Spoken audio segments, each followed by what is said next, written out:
তুমি আর তো কারণ নও, শুধু আমার।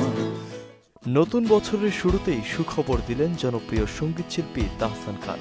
দ্বিতীয়বারের মতো বিয়ের পিঁড়িতে বসলেন তিনি। বিয়ের বিষয়টি তাহসান নিজেই গণমাধ্যমে নিশ্চিত করেছেন। কোনো ধরনের পূর্বাভাস বা গুঞ্জন ছাড়াই হঠাৎ করে এই সুখবর বিস্মিত করেছেন ভক্ত অনুসারীদের। জানা গেছে, মেকওভার আর্টিস্ট হিসেবে পরিচিত রোজা আহমেদের সঙ্গে তাহসান খান জীবনের এই নতুন অধ্যায় শুরু করেছেন।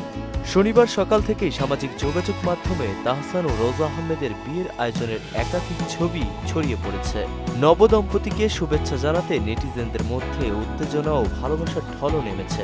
বিশেষ করে রোজাকে তাহসানের পাশে দেখে ভক্তরা আপ্লুত ও আবেগে ভাসছেন।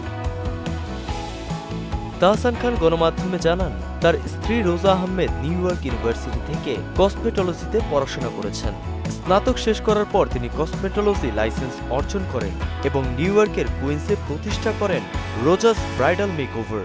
তাহসান আরও জানান, রোজা একজন উদ্যমী ও সফল উদ্যোক্তা।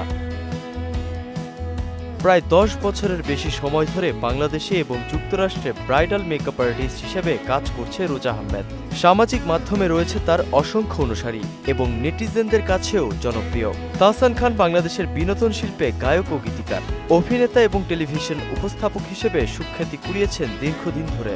কর্মজীবন শুরু করার আগে ব্ল্যাক ব্যান্ডের সঙ্গে তার সঙ্গীত যাত্রা শুরু করেছিলেন। এটি তার শাস্ত্রীয় ও আধুনিক সঙ্গীতের অন্যান্য মিশ্রণের জন্য পরিচিত।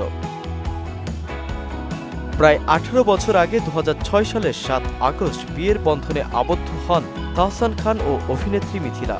এরপর 2013 সালের 30 জুলাই তাদের ঘর আলোকিত করে আসে আয়রা তাহরিম খান নামের কন্যা সন্তান। পরে 2017 সালের 4 অক্টোবর বিচ্ছেদের ঘোষণা দেন তাহসান।